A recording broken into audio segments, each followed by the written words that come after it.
الحمد لله.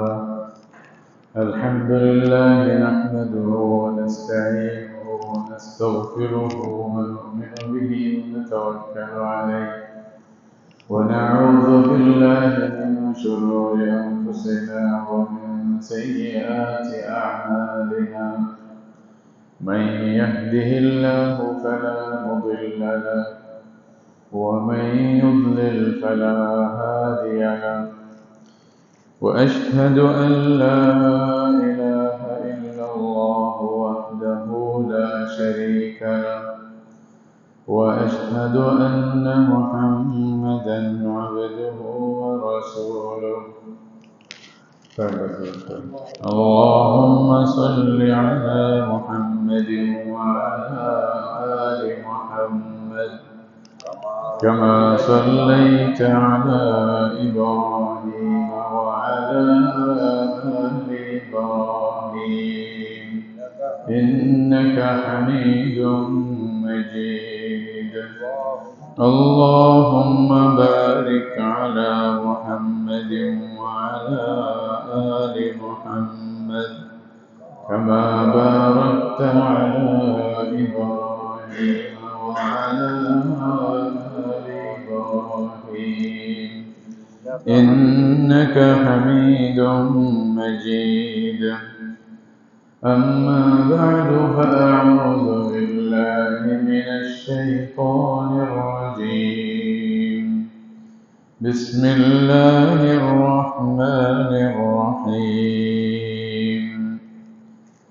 والضحى والليل إذا سجى ما ودعك ربك وما قلى وللآخرة خير لك من الأولى ولسوف يعطيك ربك فترضى. ألم يجدك يتيما فآوى ووجدك ضالا فهدى ووجدك عائلا فأغنى. فأما اليتيم فلا تقهر وأما السائل فلا تنهر وأما بنعمة ربك فحدث.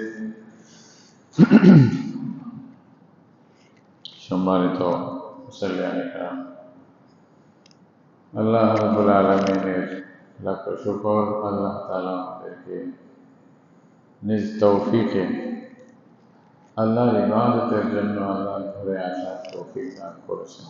আলহামদুলিল্লাহ।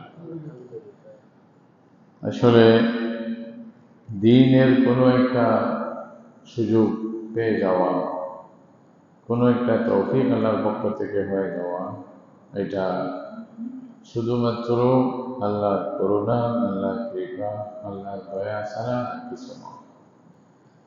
মানুষ কোনোদিন নিজে নিজে মনে না করে যে আমি নিজের বলে, নিজের সম্পদে, নিজের বুদ্ধি, নিজের গরিমা ইত্যাদির দিক থেকে আমি করেছি, এটা আল্লাহওয়ালাদের গুণাবলীর মধ্যে নেই এবং এটা একেবারে নাশকরি এবং অবাস্তব একটা কথা। মানুষের কাছে কিছুই থাকে না। মা ইনদাকুম ইয়ানফাদু ওয়া মা ইনদাল্লাহি বাক। আল্লাহ বলতেছেন, তোমাদের কাছে যা আছে সব চলে যাবে আর সব আল্লাহর দেওয়া, তোমাদের কাছে থাকবেও না। হয়তো তোমরা ছেড়ে দিবে অথবা তোমাদেরকে ছেড়ে দেবে, দুইটার একটা হবে। এগুলো সব ছেড়ে চলে যাবে, তোমাদের নয়। যদি বা মনে করো এটা ভুল হচ্ছে, ভুল গলত, তাহলে যতদিন আল্লাহ তৌফিক দান করছে এটা আল্লাহর শুকরিয়া আদায় করা দরকার যে আল্লাহ তুমি আমাকে তৌফিক দান করছো। আমার চেয়ে অনেক ভালো ভালো বান্দা তোমার ছিল, তারা হয়তো পায় নাই, আমি পেয়েছি। আল্লাহ তোমার শুকরিয়া। আমি উপযুক্ত ছিলাম না, আল্লাহ তুমি দান করেছো, তোমার শুকরিয়া।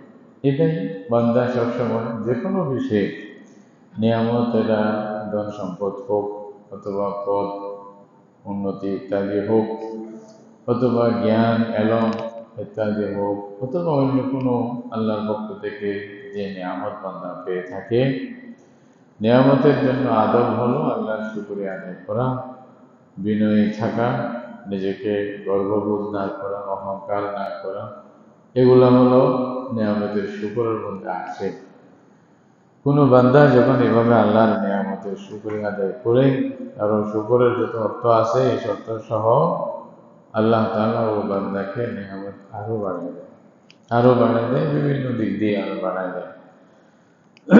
আর যখন বান্দা নাফরমানি করে, আল্লাহ তাআলা তার জন্য শাস্তির বিধান করে দেন। হয়তো কাউকে হঠাৎ শাস্তি দেন না, পরবর্তীতে দেন, আরো কিছু সুযোগ দেন, এটা হয়। কিন্তু যখন আল্লাহ তাআলা ধরার ফয়সালা করে ফেলেন, তখন কাউকে ছাড়েন না, সে যেই হোক না কেন। ইন্না বাতশা রাব্বিকা লাশাদীদ, আল্লাহ বলছে তোমার রবের ধরা খুব কঠিন, যখন ধরবে তখন ছাড়বে, এমনি সময় দিবে, কিন্তু যখন আল্লাহ ইসলাম হয়ে যাবে তখন কোনো কাজ হবে না। এটা অনেকগুলো মিসাল, অনেকগুলো উদাহরণ আমাদের সামনে কোরআন পেশ করছে। যারা কোরআন পড়ে, কোরআন বোঝার চেষ্টা করে, অনুবাদ একটু পড়ে কিছু না কিছু অবশ্যই বুঝবে, বা ওলামায়ে কেরামের মজলিসে যারা বসে তাদের কাছে অনেক কিছু স্পষ্ট, তারাও কিছু বুঝতে পারে। এই জন্য আমাদেরকে যতগুলি নিয়ামত আল্লাহর পক্ষ থেকে পেয়ে থেকে এটা শুকরিয়া আদায় করতে হবে, আরো বেশি আল্লাহর কাছে চাইতে হবে, আল্লাহ আরো বাড়াই দেব।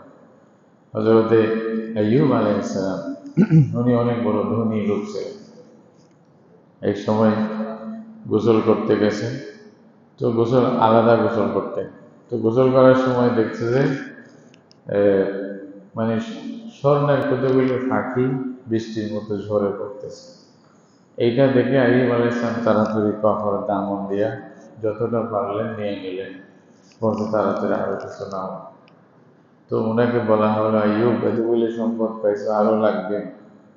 তো বলে আল্লাহর নিয়ামত যত পাওয়া যায় ওটাকে অস্বীকারের দরকার কি, আরো নিয়ামত পাওয়া দরকার। এটা একটা জজবা, আল্লাহর নিয়ামত, আল্লাহ আলহামদুলিল্লাহ দিন। আবার আইয়ুব আলাইহিস সালাম কিরকম ছিলেন, সেম আইয়ুব আলাইহিস সালামের উপরে আল্লাহ তাআলা একটা পরীক্ষা দিয়েছেন। শয়তান বলছে যে আইয়ুব আলাইহিস সালাম আপনার ইবাদত, আপনার শুকরিয়ার মধ্যে যে আছে, আল্লাহ নিজে বলছে ইন্নাহু মিন ইবাদিয়াশ শাকুর, এটা বলছে আল্লাহ শুকরগুজার বান্দা, এটা বলছে শুকরিয়া করতেছে, সবকিছু ঠিক আছে, এই জন্য সম্পদ বেশি আছে, গবাদি পশু ভর্তি, মাঠ ভরা গরু, ছাগল, মহিষ, উট, শুকরিয়া করবে না কি করবে, নামাজে পড়ে থাকবে। তো আল্লাহ বলছে যে পরীক্ষা করতে চাইলে করো, বলছে আমাকে সুযোগ দেন, দিলাম। তখন শয়তান করছে কি, আইয়ুব আলাইহিস সালামের যতগুলি গবাদি পশু ছিল সব মেরে ফেলছে একসাথে, একেবারে একটাও রাখেন। আইয়ুব আলাইহিস সালাম নামাজের মধ্যে মুসাল্লায় ছিলেন, ও আসিয়া বলছে আইয়ুব এখনো মুসাল্লায় বসে আছো? বলছে কি, কেন, সমস্যা কি? বলছে আপনার গরু, ছাগল, গবাদি পশু সব শেষ, একটাও নেই, সব মরে ছারখার হয়ে গেছে। আইয়ুব আলাইহিস সালাম বললেন আলহামদুলিল্লাহ। এটা শোনার পরে আলহামদুলিল্লাহ। তো শয়তান বলতেছে, অন্য সূরতে নিয়ে আসছেন, বলছে যে এত ক্ষতির খবর দিলাম, আপনি আলহামদুলিল্লাহ বলতেছো, অন্তত ইন্না লিল্লাহ তো করতাম, একটু আফসোস করতাম, এটা কি? আইয়ুব আলাইহিস সালাম বললেন যে আরে ওটা এতগুলি সম্পদ, এটা আল্লাহর নিয়ামত ছিল, আমার উপরে দায়িত্ব ছিল, এগুলার দেখাশোনা করা, শুকরিয়া আদায় করা, এটা বড় একটা জিম্মাদারি ছিল। সব যদি মরে যায় তাহলে আল্লাহ তাআলা আমাকে বিরাট দায়িত্ব থেকে আল্লাহ মুক্তি দিয়ে দিচ্ছে। তো আলহামদুলিল্লাহ, আমার ঝামেলা নেই। নিয়ামতের ব্যাপারে এদের চিন্তাধারা ছিল এটাই, যে আল্লাহ যা দেয় আলহামদুলিল্লাহ, দিলেও বেশি ভালো, আরো দেখ আলহামদুলিল্লাহ, আমি সাধ্য মতে হালাল মতে এটা খরচ করার চেষ্টা করব, আল্লাহর শুকরিয়া আদায় করার চেষ্টা করবো। আর যদি আল্লাহ নিয়ে নেয় আলহামদুলিল্লাহ, তাও আল্লাহ তাআলা, আল্লাহর মর্জি, আল্লাহ যাকে চাই দিতে পারেন, যার থেকে চাই দিতে পারে। এরকম একটা সিম্পল যদি আপনার ফিকির চিন্তা ভাবনা থাকে, তাহলে নিয়ামত যত আসুক আপনাকে শয়তান বানাতে পারবে না ইনশাআল্লাহ, এই ফিকিরটা থাকলে। এটাই হলো আসল কনসেপ্ট সম্পদ সম্পর্কে, আলাদা দেওয়া নিয়ামতের ব্যাপারে, এটা আমাদের থাকতে হবে। তাহলে আমাদেরকে কেউ আর ধোঁকা দিতে পারবে না। এই নিয়ামতের জন্য একটা হায় হায় মরে গেলাম, শেষ হয়ে গেলাম, এগুলোও দরকার নেই। তো আসল কথা হলো আল্লাহর ছোট বড় যাই নিয়ামত পাবেন, শুকরিয়া আদায় করা দরকার। আবার অনেকে বলে যে আমি তো অত বড় লোক না, আমি কি শুকরিয়া আদায় করবো। যে একজন নাকি ওই যে হাঁটতেছিল, তা হাঁটতে হাঁটতে আফসোস করে বলতেছে, হেরি আমি কিরকম মানুষ, কেমন দুর্ভাগা মানুষ। বলছে যে সবাই গাড়ি নিয়ে যাচ্ছে, সাইকেল হোন্ডা এগুলা নিয়ে যাচ্ছে, বড় বড় কার নিয়ে যাচ্ছে, আমি বেচারা একটা গাড়িও পাইলাম না। এইভাবে চলতেছিল। চলতে চলতে কিছু দূর গিয়া দেখে যে একটা মানুষ হাঁটার পা নাই, হাঁটার সময় যে পায়ে হাঁটবে দুইটা পা নাই, কোন রকম হুইল চেয়ার বা কিছুতে করে যাচ্ছে, মানে লাঙ্গড়া। তুমি আল্লাহর শুকরিয়া আদায় করছো যে আল্লাহ তোমার শুকরিয়া, আমাকে তো অন্তত পা হইলেও দিছে, এত পাও নাই। এইটাই বলে বোঝা দরকার শুকরিয়া কতটুকু যে করতে হবে। শুকরিয়া মানে আল্লাহ যে নিয়ামত দিছে, আমার শরীরটা আর সব বাদ দেন, যে শরীরটা তো সুস্থ শরীরটা দিছে এবং অক্তমধ্যে দুইটা খানা খাইতে পারে, এতে এর চেয়ে বড় নিয়ামত আর কি হতে পারে।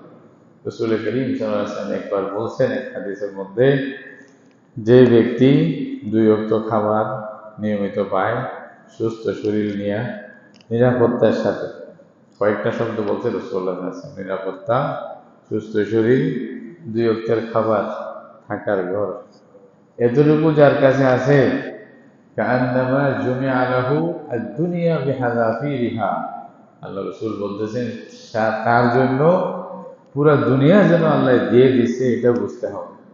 এর চার বেশি কি দরকার, এর চার বেশি কি দরকার, যেন এটাই এরকম। তাহলে ভাই আমরা যতটুকু পাইছি এটাই শুকরিয়া আদায় করতে হবে।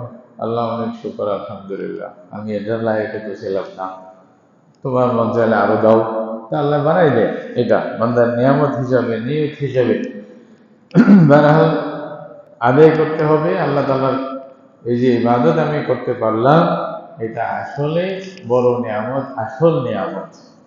দুনিয়া পেয়ে যাওয়া এটা বড় কিছু না। ইবাদতের বিষয়, ইবাদতের দিকে মনোযোগ থাকা, ইবাদতের মোহাব্বত থাকা, ইবাদতের তৌফিক হওয়া, এটাই বড় নিয়ামত, এটাই আসল নিয়ামত, এটাই আসল আল্লাহর মোহাব্বতের পরিচয়। রাসূলুল্লাহ সাল্লাল্লাহু আলাইহি ওয়াসাল্লাম জন্য বলছেন, ইন্নাল্লাহা ইউতিদ দুনিয়া মান ইউহিব্বু ওয়া মান লা ইউহিব্বু, আল্লাহ তাআলা দুনিয়া সবাইকে দেন, যাকে ভালোবাসেন তাকেও দেন, যাকে ভালোবাসেন না তাকেও দেন। এমনকি কোরআন হাদিস পড়লে বোঝা যায় কাফেরদেরকে যেভাবেই দিয়েছে আল্লাহ তাআলা।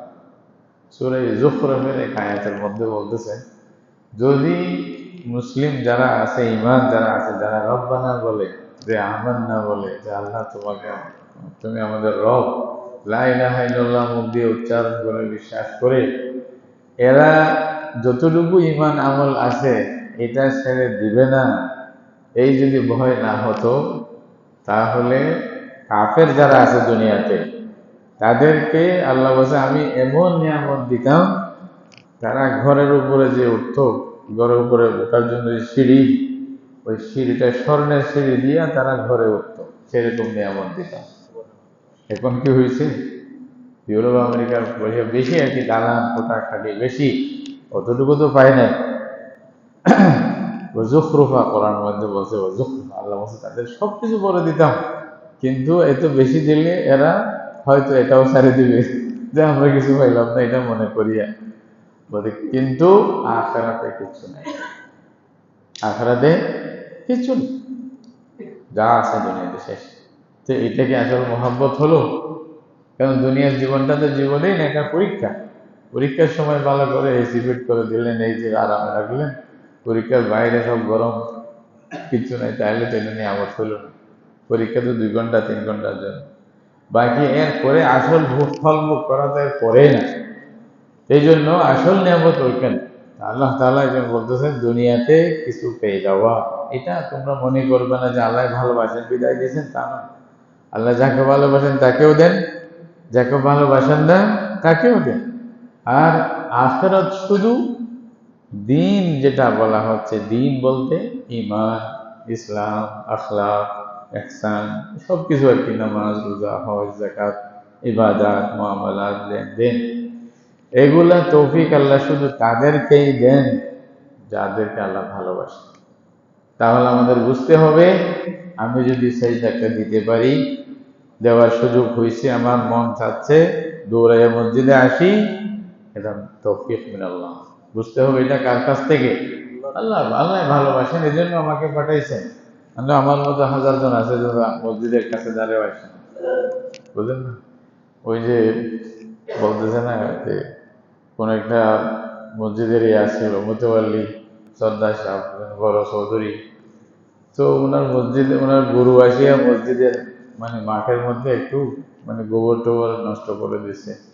তো মুয়াজ্জিন সাহেব বলছে, চৌধুরী সাহেব আপনার গরু আসিয়া মসজিদের মধ্যে তো নষ্ট করে দিয়েছে। তো উনি বলছে, আরে বেটা গরু না বুঝে না তো, ওই জন্যই গেছে। আমি কোনোদিন গেছি দেখছো?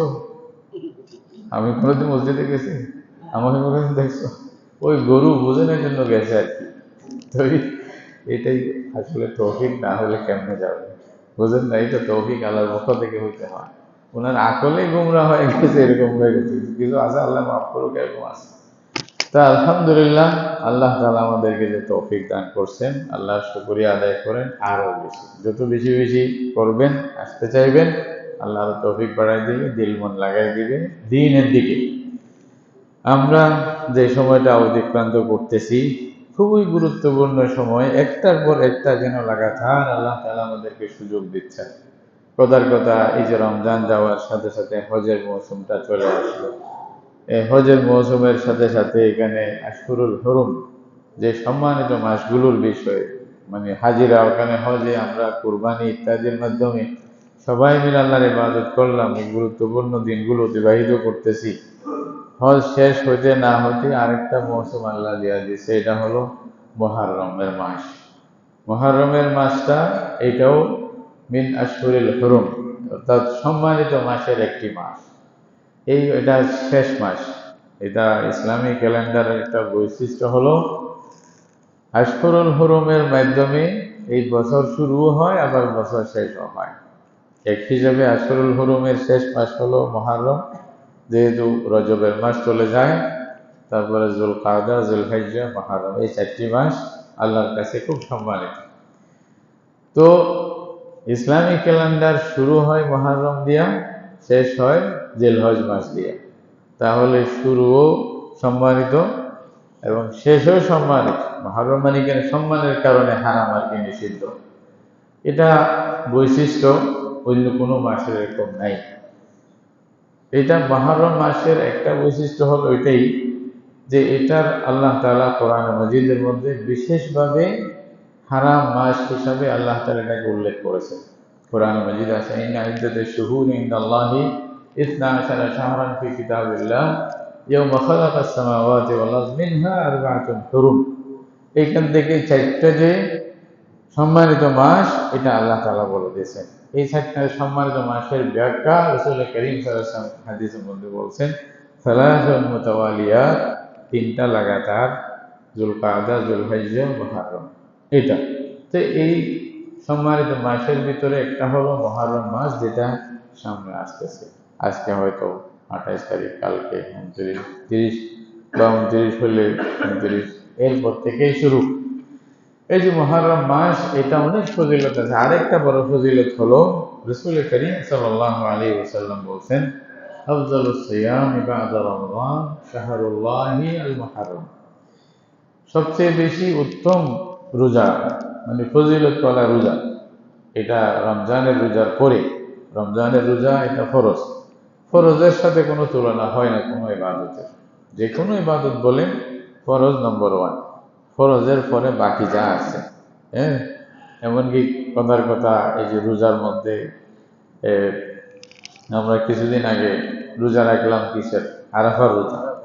আরাফার রোজার ফজিলত বলা হয়েছে কি 2 বছরের গুনাহ আল্লাহ মাফ করে দিবেন। কিন্তু আরাফার রোজা যদি 1 কোটি আরাফার রোজাও হয়, একটা রমজানের একটা ফরজ রোজার সমান হবে না। এটাই হলো কোরআন হাদিসের কথা, এটা মনে রাখতে হবে। এবং এই যে মুহররমের সামনে মাস আসতেছে, এই মাসের মধ্যে একটা রোজার কথা আছে। একটা রোজা রাখলে আল্লাহ তাআলা 1 বছরের গুনাহ কি করে মাফ করে দেয়। ওইরকম যদি 1000 রোজাও হয়, একটা ফরজের সমান হবে না। এটা হলো কথা। আপনি যতই তাহাজ্জুদ করেন, যতই লাইলাতুল কদরের নামাজ পড়েন, 1 ওয়াক্ত ফজরের নামাজের সমান কোনোদিনও হবে না, এটা মীমাংসিত কথা, এখানে কেউ কিছু করতে পারবে না।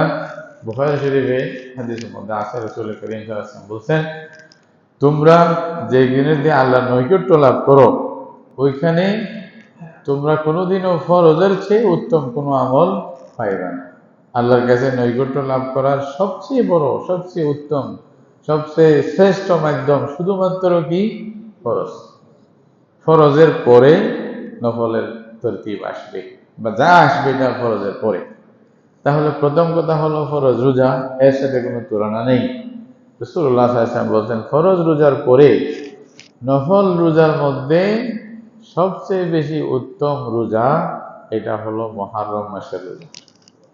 এটা রাসূলুল্লাহ সাল্লাল্লাহু আলাইহি ওয়াসাল্লাম বলতে, সামনে আসতেছে মুহররম মাস যখন শুরু হবে, মুহররম মাসের রোজা যদি রাখেন তাহলে এটা ফরজের পরে সর্বোত্তম রোজা রাখবেন, অনেক উত্তম। আবার মুহররম মাসের রোজা মানে পুরো মাসের রোজা রাখতে পারেন, কোনো সমস্যা নেই। তবে একেবারে একটাও বাদ না দিয়ে রাখা এটা ঠিক না, রমজানের মতো হয়ে যাবে। এই জন্য মানে প্রায় রোজা রাখেন, এটা হতে প্রায় রোজা রাখেন।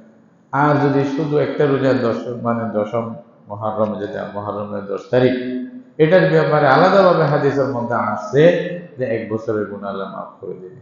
ওদিকে রাসূলুল্লাহ সাল্লাল্লাহু আলাইহি ওয়াসাল্লাম আম রোজা এগুলো উত্তম, বেশি উন্নতি আছে। তাহলে এই মাস এই হিসাবেও গুরুত্বপূর্ণ যে এই মাসের রোজা সবচেয়ে বেশি উত্তম রোজা রাসূলুল্লাহ সাল্লাল্লাহু আলাইহি ওয়াসাল্লামের কথা মতে, মানে খাস আমল আর কি। আরেকটা কথা এটার সাথে আসছে, এই মাসের গুরুত্ব বোঝার জন্য রাসূলুল্লাহ সাল্লাল্লাহু আলাইহি ওয়াসাল্লাম হাদিসের মধ্যে এই মাসকে বলছেন যে আল্লাহর মাস। শব্দ কি বলছেন? শাহরুল্লাহ, আল্লাহর মাস। তো আল্লাহর মাস, এটার মানে কি? এটা কি আল্লাহর মাস? কে অন্যগুলো কি আল্লাহর মাস না?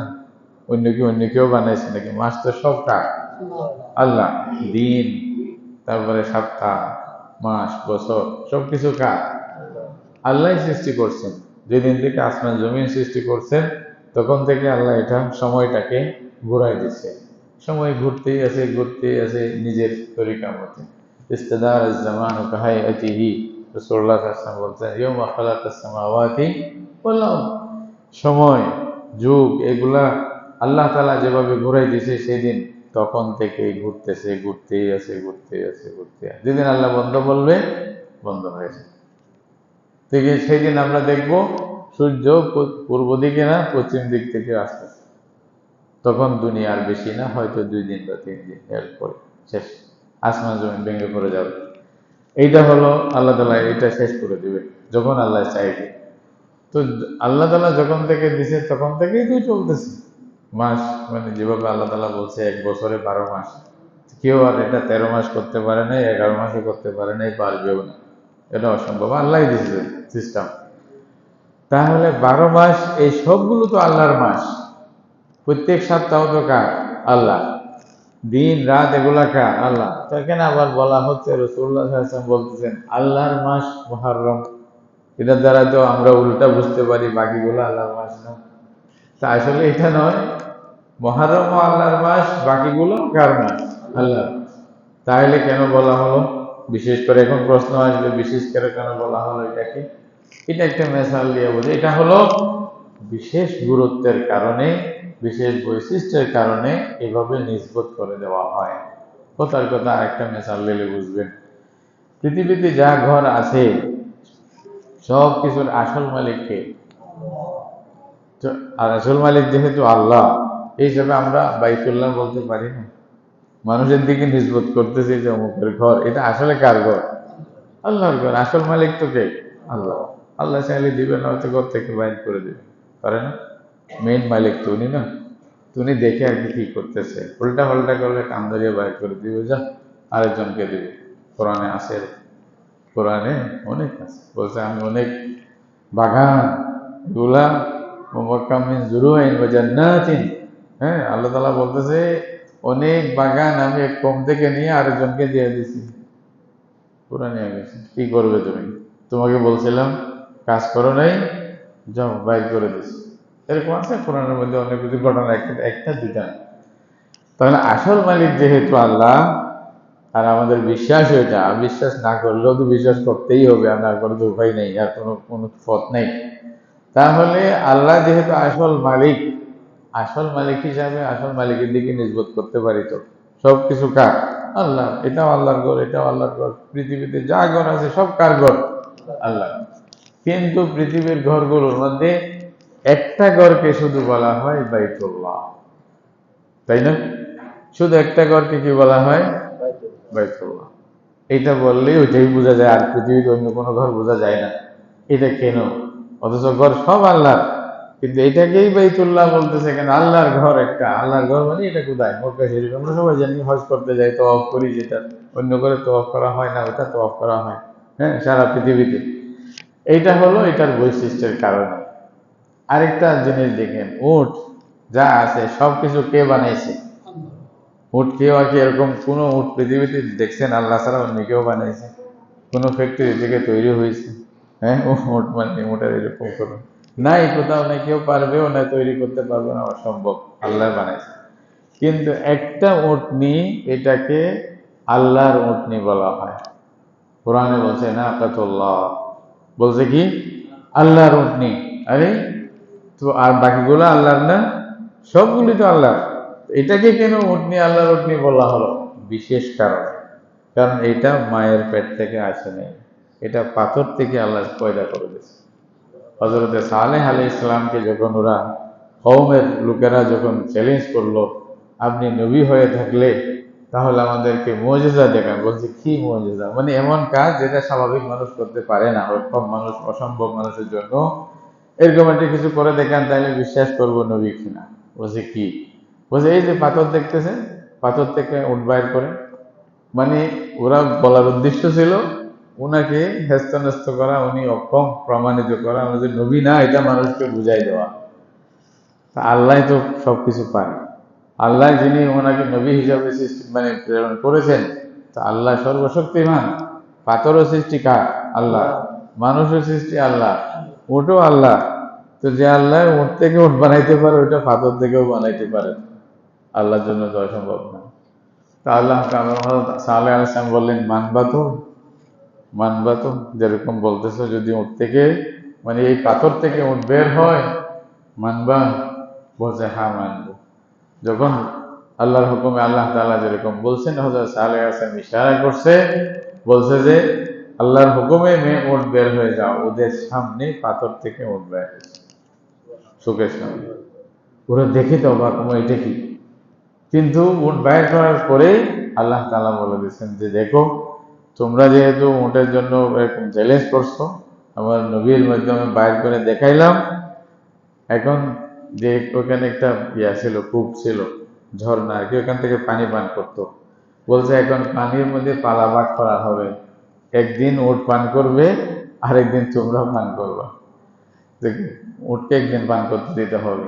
তাও এরকম ভাবে চলতেছিল, ওরা দেখছে। যদি মানে কেউ কেউ বলছে জাদু হলো নাকি, জাদু হইলে তো চোখের সামনেই চলে যেত। উট এটা ছিল একেবারে বাস্তবে উট, এটা এরকম না যে স্বপ্ন, এরকম কিছু না। যেহেতু উট এটার বৈশিষ্ট্য ছিল, ওটা আল্লাহ তাআলা একটা মিরাকেল হিসাবে মানে পাথর থেকে বের করেছিলেন। এই জন্য ওনাকে আলাদাভাবে নাকাতুল্লাহ বলা হয়, আল্লাহর উট এটা বলা, আল্লাহর উট এটা বলা। এইভাবে আরো অনেক কিছু মেসাল আপনি যদি দেখেন, তাহলে বুঝবেন যে কেন। অনেক সময় যেমন নাকি কোরআনে মজিদের মধ্যে রসুল করিম সাল্লাল্লাহু আলাইহি ওয়াসাল্লামের সম্পর্কে রসুল্লাহ এবং নবীউল্লাহ এরকম শব্দ আছে। হ্যাঁ, অনেক নবীদের সম্পর্কে হয়তো এটা নাই, খুব আমভাবে আছে, কিন্তু খাসভাবে রসুলের জন্য আছে। এটা কেন? এটাও বিশেষ বৈশিষ্ট্যের কারণে। এই হিসাবে রাসূলুল্লাহ সাল্লাল্লাহু আলাইহি ওয়াসাল্লাম যেটাকে, এই মাসকে, সামনের মাস যেটা মুহররম আসতেছে, এটাকে যে শাহরুল্লাহ বললেন, আল্লাহর মাস, এটা বিশেষ বৈশিষ্ট্যের কারণে। তাহলে আমরা বুঝতে পারলাম সামনের মাস যেটা আছে এটাও অনেক গুরুত্বপূর্ণ মাস আমাদের জন্য। এরপরে আরো একটা সিলসিলা ধারাবাহিকতা দেখেন, এরপরে রবিউল আউয়াল মাস আস্তে আস্তে আমাদের বড় একটা অনেক কিছু স্মরণীয় বিষয় এই মাসে আসবে। আমাদের রাসূল সাল্লাল্লাহু আলাইহি ওয়াসাল্লামকে আল্লাহ তাআলা এই মাসে দুনিয়াতে প্রেরণ করেছেন, ওনার জন্ম হয়েছে। এইভাবে আস্তে আস্তে জুমাদার জুমাসানে আবার রজব চলে আসতেছে, আবার রমজান চলে আসতেছে, এভাবে একটা লাগাতার চেইন ঘুরতেই আছে। বান্দাদের জন্য বারবার বারবার সুযোগ আছে, যেই নিতে পারো, যেই ধরতে পারো ধরো, ধরো, ধরতে সমস্যা নেই, সবাই পারবে, কারো মানে অসম্ভব কিছু না। এরপরেও যদি আমরা না ধরে বসে থাকি, গাফেল হয়ে থাকি, তাহলে দোষ কাকে দেব? বলেন, কার দোষ? আমাদের দোষ, তাই না? এই আল্লাহ তাআলা এটাই বলছেন, বলছে আওয়ালাম্মা আসাবাতকুম মুসিবাতুন কুলতুম আন্না হাযা, এটা কেমনে হলো? ক্বালা কুল হুয়া মিন ইনদি আনফুসিকুম। আল্লাহ বলছে যে এটা তোমাদের পক্ষ থেকেই হয়েছে, তোমরাই দোষী। যাহারাল ফাসাদু ফিল বাররি ওয়াল বাহরি বিমা কাসাবাত আইদিন নাস, মানুষরাই দোষী। তাহলে আমরা নিজেরাই নিজের দোষ করে নিজে মাহরুম হয়ে যাচ্ছি। আল্লাহ আমাদের মাহরুম করেন নাই, আল্লাহ সব সুযোগ দিয়ে দিচ্ছে। আমাদের নিতে হবে, একটু চেষ্টা করতে হবে। এই মাসগুলো, গুরুত্বপূর্ণ মাসগুলো যখন আসবে, এই মাসে আমাদের কিছু করণীয় বরণীয় কিছু থাকে, যেগুলো আমাদের করতে হয়। অনেক সময় আমরা কিছু লাগাই ফেললে এটা বর্জনীয় হয়ে যায়। এগুলো ওলামা ইকরাম সবসময় বলে থাকে, বোঝার জন্য, আপনাদের আমলের সুযোগ সুবিধার জন্য। এই মাসের সম্পর্কে বিশেষ করে আশুরার বিষয় আছে, এটা ইনশাআল্লাহ আগামী জুমায় আল্লাহ তৌফিক দিলে বলবো। আশুরার প্রাসঙ্গিক বিষয়গুলো, ইতিহাস, এই সেই আহকাম, রাসূলুল্লাহ সাল্লাল্লাহু আলাইহি ওয়াসাল্লাম যে কি বিধান দিয়েছেন, এগুলা পুরা তফসিল ইনশাআল্লাহ বলার চেষ্টা করবো, আল্লাহ যদি তৌফিক দেন। এবং আগে আজকে আমাদের যেটা জানতে হচ্ছে, এই মাসটা দিয়েই ইসলামিক ক্যালেন্ডারের প্রথম মাস শুরু হচ্ছে। তাহলে ইসলামিক ক্যালেন্ডার হিজরি, যেটা মাস আমরা গণনা করি, একটা সন গণনা করি, তারিখ গণনা করি, এটার ভিত্তি হচ্ছে রাসূলুল্লাহ সাল্লাল্লাহু আলাইহি ওয়াসাল্লামের হিজরত থেকে শুরু। মুহররম দিয়া যে ক্যালেন্ডার শুরু হচ্ছে, এটার ভিত্তি হচ্ছে রাসূলুল্লাহ সাল্লাল্লাহু আলাইহি ওয়াসাল্লামের হিজরত থেকে। মুসলমানেরা যখন মদিনা শরীফে গেলেন, এরপরে বিশেষ করে রাসূলুল্লাহ সাল্লাল্লাহু আলাইহি ওয়াসাল্লাম জমানার পরে হযরত আবু বকরের জমানা অল্প সময় ছিল, বেশি না, 2 বছর কয়েক মাস ছিল ওনার খেলাফতের সময়। এরপরে ওমর ইবনুল খাত্তাব রাদিয়াল্লাহু তাআলা আনহু প্রায় 13 বছরের বেশি সময় পেয়েছিলেন খেলাফতের মানে যুগ হিসাবে। তো উনি অনেক কিছু কাজ করার সুযোগ পেয়েছেন। তখন উনার জমানায় সময় আর এটা প্রয়োজন দেখা দিল, তারিখ লিখতে হবে। এখন যখন তারিখ লিখবে, মুসলমানেরা কি করবে, তারিখ কেমনে লিখবে? বলছে তারিখটা, অনেকে পরামর্শ দিল রাসূলুল্লাহর ওফাত থেকে লেখেন, আবার কেউ বললো রাসূলুল্লাহর জন্ম থেকে লেখেন, কেউ বললো ফতে মক্কা থেকে লেখেন, যে ফতে মক্কা থেকে এত বছর, এতদিন, এত মাস, এটা লেখেন। তখন সবকিছুর পরে হযরত আলী রাদিয়াল্লাহু তাআলা আনহু এবং আরো কয়েকজন, ওনারা পরামর্শ দিলেন হিজরতে রাসূল থেকে লেখা হোক। ওমর ইবনুল খাত্তাব রাদিয়াল্লাহু আনহু এটাকে প্রাধান্য দিলেন। উনি বললেন যে হ্যাঁ, হিজরতে রাসূলই আমাদের জন্য মেইন, মানে কেন্দ্রবিন্দু আগের এবং পরের অবস্থার। তো সুতরাং ওইটাকেই দাও। তাইলে হিজরা শব্দ বললেই রাসূল করিম সাল্লাল্লাহু আলাইহি ওয়াসাল্লামের পুরা জীবনের কথা মানুষের স্মরণ হয়ে যাবে। পুরা সিরতের জন্য চাবিকাঠি। কেন জানেন? হিজরা মানে এর আগের অবস্থা এবং পরের অবস্থা দুটোটাই যদি চলে আসে, তাহলে মক্কি জীবন, মাদানী জীবন, রাসূলুল্লাহর পুরা জীবনের একটা মানে ওই হিংস বলে না, মানে হিংস এখানে আসে, চলে আসে। এটা দিয়েই পুরো বুঝে আসবে উভয় দিক। তাহলে মুসলমান যখনই দিনের মধ্যে বা জীবনের মধ্যে যখনই হিজরা দিয়া কোনো একটা তারিখ লিখবে, ও রাসূলুল্লাহর হিজরতের দিকে তার নজর যাবে।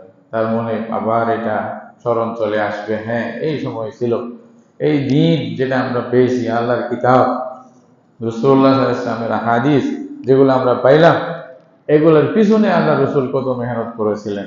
মানে আল্লাহর যারা দ্বীনের দুশমন, যারা দ্বীনের শত্রু, তাদের পক্ষ থেকে কত আঘাত প্রতিঘাত, এটা কোনো শেষ নাই। তো পুরো সহ্য করার পরে রাসূলুল্লাহ শেষ পর্যন্ত নিজের অতি প্রিয়, উনি প্রিয় মাতৃভূমি মক্কা শরীফ ত্যাগ করার জন্য আল্লাহ রসুল বাধ্য হয়ে গেছেন, এবং আরেকটা জায়গায় গিয়া, দূরে গিয়া অবস্থান করতে বাধ্য হয়েছেন সাথী সম্বল সবাইকে নিয়ে। এটা পুরা বোঝা আসে। তো হিজরা মানে আগের পরের মধ্যখানের কেন্দ্রবিন্দু, আল মানে আল মারকাজ, আল নুকতাতুল মারকাজিয়াতুল ওয়াসাতিয়্যা বলা, মধ্যখানে দুটোটা। এই জন্য এটাই বেশি সামঞ্জস্যপূর্ণ ছিল। হযরত ওমর ইবনে খাত্তাব রাদিয়াল্লাহু তাআলা আনহু বললেন, হ্যাঁ হিজরা থেকেই তারিখ শুরু করো। তখন থেকে হিজরত থেকে তারিখ লেখা শুরু হয়ে গেছে। এটা হলো সংক্ষিপ্ত ইতিহাস হিজরি ক্যালেন্ডার বা হিজরি সনের, কেন আমরা এটা লিখি, আসবাব অনেক আছে। তো বারহাল হিজরা কি ছিল এটা? রাসূলুল্লাহ সাল্লাল্লাহু আলাইহি ওয়াসাল্লামের হিজরতের কথা যদি বলেন, অনেক লম্বা বিষয়। সংক্ষেপ কথা হলো, আল্লাহ রাসূল সাল্লাল্লাহু আলাইহি ওয়াসাল্লাম যখন 40 বছর উপনীত হলেন, তখন আল্লাহ তাআলা ওনাকে বিরাট এক দায়িত্ব দিলেন। পুরো উম্মতের, সারা বিশ্বের সমস্ত মানুষের একটা দায়িত্ব ওনাকে দিলেন। আজকে থেকে আপনাকে সারা বিশ্বের মানুষকে নিয়ে সৎ পথে চলতে হবে এবং সবাইকে পথ নির্দেশনা, দিক নির্দেশনা দেওয়ার দায়িত্ব আপনার উপরে। আপনি দিবেন, কেমনে দিবেন এটা আল্লাহ আস্তে আস্তে বুঝাই দিবে। আল্লাহ তৌফিক দিবে, আপনি খালি চলতে থাকেন, মেহনত করতে থাকেন। রাসূল করিম সাল্লাল্লাহু আলাইহি ওয়াসাল্লাম ওই কথার উপরে চলে মক্কার মধ্যে 13 বছর, মদিনার মধ্যে 10 বছর, এই 13 আর 10 মিলে পুরা যুদ্ধ জেহাদ, একটা সেকেন্ড, একটা মিনিট আমার মনে হয় অবসর হয় নাই, আল্লাহ রসুলের অবহেলায় যায়নি। এই পুরা 23 বছর জীবনের মধ্যে, এই 23 বছর জীবনে আল্লাহর কালামকে কিভাবে প্রতিষ্ঠা করতে হয় নিজের জীবনে, পারিবারিক অথবা সামাজিক অথবা রাষ্ট্রীয় জীবনে কিভাবে প্রতিষ্ঠা করতে হয়, এইটা রাসূল করিম সাল্লাল্লাহু আলাইহি ওয়াসাল্লাম নিজে করে দেখাইছেন এবং এটার নিয়মগুলো বলে দিয়েছেন। এবং এতে অল্প সময়ে এত কথা বলছেন বান্দা উম্মতের জন্য যে ওনার কথাগুলি, অল্প সময়ের কথাগুলি কিয়ামত পর্যন্ত আনেওয়ালা সমস্ত মানুষের জন্য যথেষ্ট হয়ে গেছে। আর কারখানে বাইরে যেতে হবে না। এত ব্যাখ্যা দিয়েছেন, এত সুন্দর নিয়ম শিক্ষা দিয়েছেন মানুষের শান্তির জন্য, মানুষের কল্যাণের জন্য। ইহকালীন পরকালীন কল্যাণ কোথায়? রসুলের কথার মধ্যে আছে। আল্লাহ রসুলের কথা এক একটা কথা ব্যাখ্যা করলে এমন এমন কথা বলছেন যে একটা কথায় অনেক সময় যথেষ্ট হয়ে যায়, বেশি লাগে না। সেরকম ভাবে আল্লাহ রসুল কথাগুলি বলছেন। আপনারা অবাক করবেন, রাসূলুল্লাহ সাল্লাল্লাহু আলাইহি ওয়াসাল্লামের হাদিসগুলো যেগুলো রাসূলুল্লাহ সাল্লাল্লাহু আলাইহি ওয়াসাল্লাম বলছেন, এগুলা যদি বিশেষভাবে ব্যাখ্যা করেন, গবেষণা করেন, এগুলাগুলি দিরাসা অ্যানালাইসিস করেন, তাহলে বুঝে আসবে কত মহান ব্যক্তি ছিলেন আল্লাহ রসুল, কত কিছু আল্লাহ ওনার দেমাগের ভিতরে, জেহেনের ভিতরে ঢুকাই দিয়েছিলেন। আজকে সারা পৃথিবীর সব বৈজ্ঞানিক মিলে ওনার এক কথার এক কলিমার 1000 ভাগের 1 ভাগও যাইতে পারবে না। এটা স্পষ্ট আপনি দেখলে বুঝবেন কিরকম ব্যাপকতা, কি সুন্দর নিয়ম রাসূলুল্লাহ সাল্লাল্লাহু আলাইহি ওয়াসাল্লাম বলছেন। আল্লাহ তাআলার পক্ষ থেকে ঘোষণা হয়েছে এটাই, রসুলকে মানলে তোমরা কামিয়াব। ওমান ইউতিইল্লাহ ওয়া রাসূলাহু ফাকাদ ফাযা ফাওজান আযীমা। আল্লাহ বলছে, আল্লাহর আনুগত্য করবে, রসুলের অনুসরণ করবে, রসুলের আনুগত্য করবে, তাহলে তোমরা সবচেয়ে বড় কামিয়াবি তোমরা পেয়ে যাবে। তোমাদের বুঝে আসবে না কত বড় কামিয়াবি পেয়ে গেছে। আমাদের সবচেয়ে বড় কাজ রসুলের অনুসরণ হয়েছে কিনা, রসুলের আনুগত্য হয়েছে কিনা, রসুলের নিয়মের বাহিরে কোনো যাচ্ছি কিনা, এটা দেখে নেওয়া। যদি মনে করবেন যে বাইরে যাচ্ছি, আল্লাহর রাস্তা আমি ওখান থেকে ফিরে আসলাম, হতে পারে, অসম্ভব না, এটা রসুল বলছেন সম্ভাবনা আছে। নতুন নতুন কিছু জিনিস নিয়ে শয়তান তো আছে, রসুলের তরিকা থেকে বের করার চেষ্টা করবে। কারণ না বলে এটা তার ফায়দা কি, তার এটাই তো ফায়দা। সে চাইবে কি আপনি সারা জীবন কাজ করেন, সবকিছু ওর ভাগে যাক, আপনার ভাগে কিছু না থাকে, আপনি মাহরুম হয়ে যান। কাজ করার পরে পয়সা পাইলেন না, এটাই তো তার ফায়দা। শয়তান এটাই তো চায়। এই জন্য সতর্ক থাকতে হবে, আমরা যেন রসুলের তরিকা থেকে বাইরে যেন না যাই। এটা আসল তরিকা কোনটা, 1 বার 10 বার 20 বার পরামর্শ করে অসুবিধা, ওলামায়ে কেরাম থেকে জিজ্ঞাসা করি সমস্যা কোথায়। একটা ব্যবসার জন্য আপনি যদি 10 বার মিটিং করতে পারেন, খানার আয়োজন করতে পারেন, একটা মাসালার জন্য বলতে পারেন না, একজন আলেমকে জিজ্ঞাসা করতে পারেন না। অনেক সময় আপনি মনে করছেন ঠিক আছে, হয়তো আপনি যে বেঠিক এটাই তোমার জানা নেই, আমি যে জানি না এটাই জানি না, এর মতো অনেক আছে। তাহলে এটা অন্তত জিজ্ঞাসা করলে, আলাপ করলে, আলোচনা হলে, ভাই এটা তো আমি এটা মনে করছিলাম, এটা তো ঠিক না, তখন বুঝে আসবে। এই জন্য দরসে বসতে, কথাবার্তা বলতে, ওলামায়ে কেরামের সাথে মিলতে কোনো রকমের দ্বিধাবোধ করবেন না। সব সময় এটাকে উন্মুক্ত মনে খুব মনোযোগ দিয়া বসার চেষ্টা করবেন, শোনার চেষ্টা করবেন, যা হোক। তারপরে দেখবেন সঠিক যেটা ফয়সালা ওটা নেওয়ার চেষ্টা করবেন। আরো অনেক মাধ্যম আছে বর্তমানে, আলহামদুলিল্লাহ, কিতাব অনুবাদ হচ্ছে, ওলামাদের মজলিস হচ্ছে, ওলামাদের টেলিফোন আছে, আপনি যোগাযোগ করতে পারেন, জিজ্ঞাসা করতে পারেন। এক দেশের এক প্রান্ত থেকে আরেক প্রান্ত পর্যন্ত খবর নিতে পারেন। আপনি আমেরিকায় থাকেন, বাংলাদেশ থেকে খবর নিতে পারবেন, বাংলাদেশ থাকেন, সৌদি আরব থেকে খবর নিতে পারবেন, অনেক সুযোগ হয়ে গেছে। তাহলে আমাদের একটু চেষ্টা করতে হবে, দেখতে হবে এটার বাহিরে যেন না যায়। বারহাল রাসূলুল্লাহ সাল্লাল্লাহু আলাইহি ওয়াসাল্লাম যখন শুরু করলেন দ্বীনের কাজ, তখন কাফেররা মনে করলো কি একবারে সর্দারি তো খতম হয়ে যাবে। আগে মানে তাদের মন মতে যারা মানুষের উপরে জুলুম করতো, অন্যায় করতো, এই জন্য সবাই বিরুদ্ধে লাগছে। সবাই এমনকি রাসূলুল্লাহ সাল্লাল্লাহু আলাইহি ওয়াসাল্লামকে ওনার ব্যক্তিগত শারীরিকভাবে আঘাত করার চেষ্টা করছে, এমনকি হত্যা করে দেওয়ার চেষ্টা করছে, যে ওনাকেই শেষ করে দাও, এরকম। নাউজুবিল্লাহ। ওনার সাথীদেরকে, প্রথমে সাথীদেরকে কষ্ট দিচ্ছে, যে ওনার সাথীদেরকে কষ্ট দিলে উনি কষ্ট পাবে, আস্তে ধীরে বন্ধ করবে। যেমনি পারছে বন্ধ করার জন্য প্রলোভন দিয়ে একে ধাপে ধাপে চেষ্টা করছে। তারপরেও যখন দেখে যে এরা তো ফিরে আসবে না, এরা তো যেমনি বলুক ওই ওই লাইনেই আছে, মানে যা বলা হচ্ছে সবগুলি কানের বাহিরে, এটা যখন বুঝতে পারলো, তখন রাসূলুল্লাহ সাল্লাল্লাহু আলাইহি ওয়াসাল্লামকে হত্যা করে দেওয়ার জন্য এরা ষড়যন্ত্র করছে। এই ষড়যন্ত্র থেকে বাঁচার জন্য আল্লাহ তাআলা পরে বললেন, এতদিন পর্যন্ত আল্লাহর মানে বিধান আসে নাই। পরে আল্লাহ তাআলা যখন ফায়সালা করলেন যে এই সমস্ত মুশরিক যারা এতদিনের পরেও কোনো কথা শুনতেছে না, তাদেরকে আবার শাস্তি দিতে হবে। যখন শাস্তি দিবে, আল্লাহ তাআলা নিজের হাবিব, নিজের মাহবুব, সবচেয়ে প্রিয় বান্দাকে রেখে তো শাস্তি দিবেন না। তখন আল্লাহ বলছে যে আমার হাবিবকে বাইর করে দেয়, তারপরে আমি এদেরকে দেখব। তখন এদের মক্কাওয়ালাদের জন্য দুর্ভাগ্য ছিল যে রসুল বের হয়ে যাচ্ছে, এরা বুঝেই নেই। কারণ রসুলেই তাদের জন্য গ্যারান্টি ছিল আল্লাহর পক্ষ থেকে আযাব না আসার জন্য। কিন্তু রসুল বের হওয়া মানে এখন যা কিছু হইতে পারে। তারপরেই তো মক্কার বড় বড় সর্দাররা একসাথে মারা গেল। বদরের যুদ্ধে গিয়ে আপনারা মানে করছেন, মানে প্রায় শুনতেছেন বদরের যুদ্ধে, উহুদের যুদ্ধে, এরপরে যুদ্ধগুলোর মধ্যে কি আযাব আসলো। এছাড়া মক্কার লোকদের উপর আর কোনো মুসিবত আসছে অনেক, একটা দুইটা না। আবার যখন রাসূলুল্লাহ সাল্লাল্লাহু আলাইহি ওয়াসাল্লাম বিজয় পেশে আসছেন, তারপরে আল্লাহ তাআলার নিয়ামতগুলো আবার নতুন ভাবে শুরু হয়েছে, এটা আরেকটা কথা। বারহাল রাসূলুল্লাহ সাল্লাল্লাহু আলাইহি ওয়াসাল্লামকে যখন এরকম ষড়যন্ত্রের শিকার, আল্লাহ রাসূল আগে থেকে অনুমতি দিয়েছেন সাহাবায়ে কেরামকে, তোমরা যে যেই পারো ইয়াসরিব বলা হতো, ইয়াসরিবে চলে যাও, মদিনা শরীফে চলে যাও। আল্লাহ তাআলা আমাকে স্বপ্নে দেখাইছেন ওইটাই আমাদের স্থান হবে। ওইখান থেকে ইসলামী হুকুমত, ইসলামী রাষ্ট্র গঠন হবে, ইসলামের সবকিছু দাওয়া সারা বিশ্বের মধ্যে পৌঁছবে ইনশাআল্লাহ, ওইটাই আমাদের কেন্দ্র হবে, ওখানে চলে যাও। সাহাবায়ে কেরাম ধীরে ধীরে একে একে করে চলে গেলেন।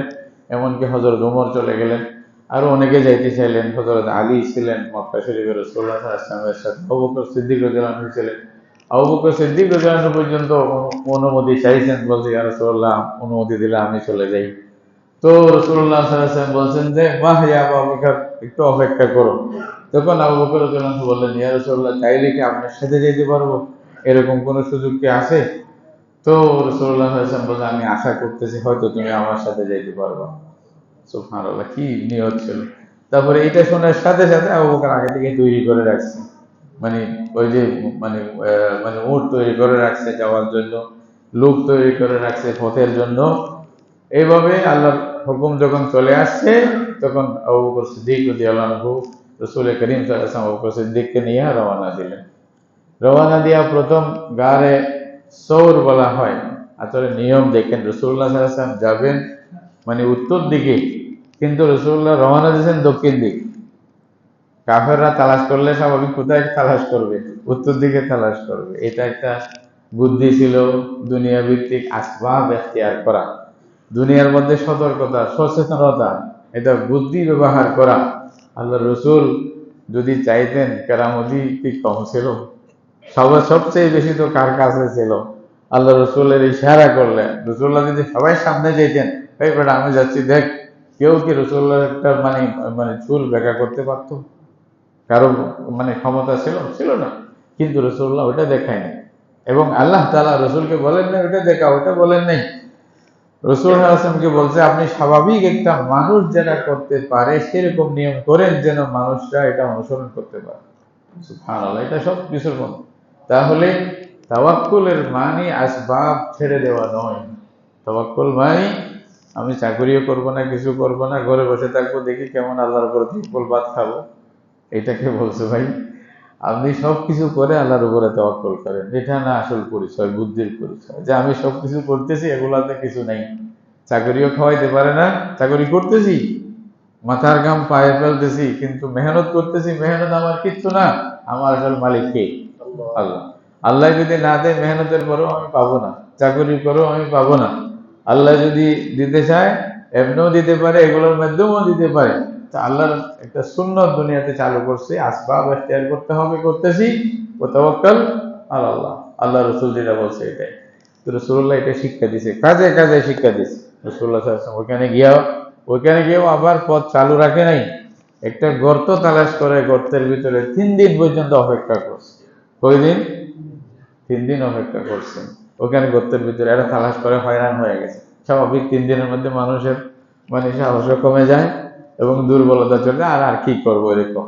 3 দিন পর্যন্ত আবু বকর সিদ্দিক রাদিয়াল্লাহু আনহু প্রথমে গেলেন, ওইখানে গিয়া গর্তের মধ্যে দেখলেন কোনো কষ্টদায়ক জিনিস আছে কিনা। এটা নিশ্চিত হয়ে আল্লাহ রসুলকে বলেন, ইয়া রাসূলুল্লাহ আপনি আসেন। এখানে অনেক মজার ব্যাপার ছিল, আবু বকর ছিল রসুল্লাহর আশেক, এমন আশেক যেটার কোনো নজির নাই পৃথিবীতে। মানে মানুষের জন্য আমরা ত্যাগ করতে পারি, কিন্তু আল্লাহ রসুলের জন্য যে সর্বস্ব সব কিছু ত্যাগ করতে পারে আবু বকর সিদ্দিক রাদিয়াল্লাহু আনহু। যার কারণে আবু বকর সিদ্দিক রাদিয়াল্লাহু আনহু সম্পর্কে আল্লাহ রাসূল সাল্লাল্লাহু আলাইহি ওয়াসাল্লাম বলছেন, আমি দুনিয়ার সবার বদলা দিয়ে দিছি। যারা যারা আমার উপকার করছে, আমার সাহায্য করছে, আমি সবার বদলা দিয়ে দিছি, ইল্লা আবু বকর, ইল্লা আবু বকর। আবু বকরের বদলা দিতে পারলাম না, আল্লাহ তাকে বদলা দিবে কিয়ামতের দিন। আল্লাহু আকবার, কত বড় কথা! যার কারণে সমস্ত উম্মতের ওলামা একমত যে রাসূলুল্লাহ সাল্লাল্লাহু আলাইহি ওয়াসাল্লামের পরে, নবীদের পরে সমস্ত উম্মতের মধ্যে সর্বশ্রেষ্ঠ ব্যক্তি হলেন কে? আবু বকর সিদ্দিক রাদিয়াল্লাহু তাআলা। আল্লাহ তাআলা এরকম দিয়েছেন। আশিকের একটা জজবা থাকে না? তো আবু বকর চাইতেন রসুলকে একাকী পেয়ে কিছু খেদমত করবে, মনের চাহিদা, মনের একটা খোরাক পূরণ করবে। আল্লাহ তাআলা 3 দিন 3 রাত সময় দিয়েছে। আল্লাহু আকবার। গারে হেরার মধ্যে আর কেউ নাই, আবু বকর এবং কেমন কে? রাসূলুল্লাহ সাল্লাল্লাহু আলাইহি ওয়াসাল্লাম, দুইজন আর কেউ নেই। বাস আবু বকর রানের উপরে রাসূলুল্লাহ সর মোবারক রাখছে, ঘুমাইতেছে, আবু বকর দেখেই আছে, দেখেই আছে, অনায়াসে দেখতেই আছে, মনের জজবা পূরণ করতেছে। ওই সফরের মধ্যেই বলা হয়েছে রাসূলুল্লাহ সাল্লাল্লাহু আলাইহি ওয়াসাল্লাম এক সময় যখন মানে ক্ষুধা অনুভব হয়েছে, আবু বকর সিদ্দিক রাদিয়াল্লাহু আনহু তারপরে একজনের ঘরের একটা ছাগলের মানে বাচ্চা থেকে দুধ দহন করলেন। এটাও অনেক মুজিজা ওখানে প্রকাশ পেয়েছে। তো আবু বকর সিদ্দিক রাদিয়াল্লাহু আনহু বলতেছেন, বুখারী শরীফে হাদিস লম্বা করে আছে, বলতেছে ফাশারিবা হাত্তা শাবি'তু। হাদিসের শব্দ, আবু বকর সিদ্দিক রাদিয়াল্লাহু আনহু বলতেছেন রাসূলুল্লাহ সাল্লাল্লাহু আলাইহি ওয়াসাল্লাম দুধ পান করলেন এমন ভাবে যে আমার পেট ভরে গেছে। আল্লাহু আকবার। কে পান করে কার পেট ভরে বুঝতেছেন? এবার এহসাস কতটুকু, কিরকম এহসাস ছিল আবু বকর, ওদের রাসূলুল্লাহ পান করছে, আমার পেট ভরে গেছে, হাত্তা শাবি'তু বলে দিয়েছে, এরকম শব্দ। তাহলে এটা আসলে ব্যাখ্যা করে শেষ করা যাবে না, সেরকম। এবার আবু বকর সিদ্দিক রাদিয়াল্লাহু তাআলা আনহু আমির ইবনে ফুহাইরাকে কাজে লাগাইছেন, আব্দুল্লাহ ইবনে উরাইকাতকে মানে ইয়ার জন্য মানে লাগাইছেন। আব্দুল্লাহ ইবনে আবী বকর ডেইলি ওখানে আসতো, খবর টবর নিয়ে আসতো। হযরত আসমা রাদিয়াল্লাহু তাআলা আনহা কাপ মানে খানা নিয়ে যেত ওই গর্ত পর্যন্ত। 3 দিন পরে রাসূলুল্লাহ সাল্লাল্লাহু আলাইহি ওয়াসাল্লাম বের হয়ে ওই যে পাহাড়ের পথে চলে গেলেন। পথের মধ্যে সুরাকা ইবনে মালিক নামে আরেকজন আরবের একজন বাহাদুর, উনি পিছনে যাওয়া শুরু করলেন ওদেরকে ধরার জন্য। যেহেতু কুরাইশরা বলছে যে ওনাকে ধরে দিতে পারলে 100, 200, 300 উট পর্যন্ত ওরা পুরস্কার ঘোষণা করছে। আজকেও হচ্ছে না? কোনো ভালো আলেম যদি দিনই কথা বলে, এর বিরুদ্ধে বলে কল্যাণ নিতে পারলে এত পুরস্কার, নাউজুবিল্লাহ। আল্লাহ জানে ভবিষ্যতে আর কি হয়। আল্লাহ রসুলের জন্য এগুলো হয়েছিল, মনে রাখবেন, মুসলমানদেরকে মনে রাখা দরকার কি আসতেছে আমাদের জন্য, ভবিষ্যতে কি হচ্ছে। এনজিওরা যেভাবে আমাদের দেশের পিছনে, আমাদের মানুষের আখলাকের পিছনে, আমাকে ধ্বংস করার পিছনে লেগে আছে, অবাক করবেন এগুলো যদি চিন্তা করেন। আমরা তো খবর নাই কোথায় যাচ্ছে দেশ, কোথায় যাচ্ছে, হ্যাঁ, বা আমাদের আখলাক কোথায় যাচ্ছে, আমাদের ছেলে মেয়েদেরকে কি পড়ানো হচ্ছে, কোন পথে পরিচালিত করার চেষ্টা করা হচ্ছে। এগুলা সবার দায়িত্ব, এটা খালি আলেমদের দায়িত্ব বললে হবে না। এখানে সবাই মিলে জুলে করতে হবে, না হয়তো ধ্বংস সবাই উপর আসবে, যে আল্লাহ মাফ করুক, কেউ রক্ষা করতে পারবেন না। ওয়াত্তাকু ফিতনাতান লা তুসিবান্না আল্লাযীনা যালামু মিনকুম খাসসা ওয়া আলামু আন্নাল্লাহা শাদীদুল ইকাব। আল্লাহ তাআলা বলছে এটা সবাই মিলে সচেতন হতে হবে, বুঝতে হবে। যাই হোক, রাসূলুল্লাহ সাল্লাল্লাহু আলাইহি ওয়াসাল্লামকে ধরার জন্য উনি যখন গেলেন, তো উনি কয়েকবার চেষ্টা করার পরে বারবার ওনার ঘোড়া জমিনের মধ্যে গাড়তেছিল। তো উনি পরে বুঝতে পারছেন যে না, ওনার সাথে খারাপ ব্যবহার করা হবে না, ধরার চেষ্টা করা যাবে না। উনি পতাকা উত্তোলন করে দিয়েছেন, বলছে আমি নিরাপত্তা চাই, আমাকে একটা নিরাপত্তা লেটার লিখে দেন। তখন রাসূলুল্লাহ সাল্লাল্লাহু আলাইহি ওয়াসাল্লাম আবু বকর সিদ্দিক রাদিয়াল্লাহু আনহুকে বললেন আসতে বলো। কাছে আসলো, আসার পরে রাসূলুল্লাহ সাল্লাল্লাহু আলাইহি ওয়াসাল্লাম ওনাকে একটা চিঠি লিখে দিয়েছেন। হ্যাঁ, চিঠি লিখে দিয়েছেন। তখন উনি রাসূলুল্লাহ সাল্লাল্লাহু আলাইহি ওয়াসাল্লামের ওই চিঠিটা নিয়ে ফিরে যাচ্ছিলেন। তো রাসূলুল্লাহ সাল্লাল্লাহু আলাইহি ওয়াসাল্লাম ওনাকে বললেন যে আমরা এই পথে যাচ্ছি, এটা কাউকে বলিও না, কিন্তু নিরাপত্তার জন্য। তো ওই পথে উনি যাকেই দেখছে বলছে যে আরে আমি পুরা দেখে আসছি, ওরা এখানে নেই, যাও, চলে যাও। এইভাবে বলে উল্টা ওনার জন্য আরো ফায়দা হয়ে গেছে। এই সুরাকা ইবনে মালিক সম্পর্কে রাসূলুল্লাহ বলছেন, যদি সেই দিন আমি থাকতাম, যেদিন কিসরার যে হাতের হারু, ওনার মাথার মুকুট তোমাকে যেদিন পড়ানো হবে, কাকে? সুরাকা ইবনে মালিককে রাসূলুল্লাহ বলছে। তখন তখন কিসরার কথা স্বপ্ন হয়েছিল না, বলছে কিসরা বাদশার মাথার মুকুট এবং হাতের হারু, হাতের বালা যখন তোমাকে পড়ানো হবে, সেই দিন আমি থাকলে আমার ভালো লাগতো। রাসূলুল্লাহ সাল্লাল্লাহু আলাইহি ওয়াসাল্লামের এই কথা হযরত ওমর ইবনুল খাত্তাব রাদিয়াল্লাহু আনহুর জমানায় যখন রুস্তুম পরাজয় বরণ করলো পারস্য দেশের মধ্যে, মুসলমানদের যুদ্ধের মধ্যে, কিসরার পুরা ট্রেজারি মুসলমানদের হাতে চলে আসলো, তখন মুকুট এবং এই যে হাতের হারুটা মদিনা শরীফের মসজিদে মিম্বরের মধ্যে ওমর ইবনুল খাত্তাব রাদিয়াল্লাহু আনহু বললেন, সুরাকা কোথায়, ডাকো, আমি আল্লাহ রসুলের স্বপ্নটা বাস্তবায়ন করে চোখে দেখতে চাই। সুবহানাল্লাহ। সুরাকাকে ডাকিয়ে আনলো, বসানো হলো মিম্বরে, তারপরে মাথার মুকুট দিল।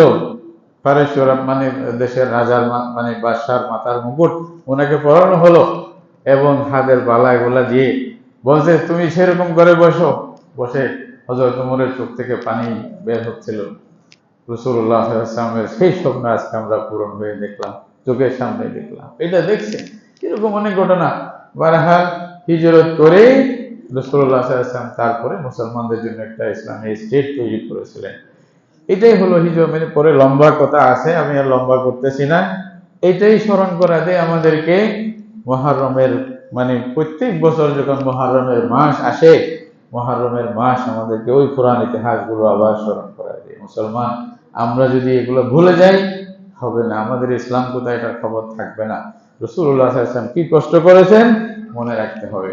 আল্লাহ তাআলা আমাদের সবাইকে বোঝার জন্য, আমল করার জন্য তৌফিক দান করুন।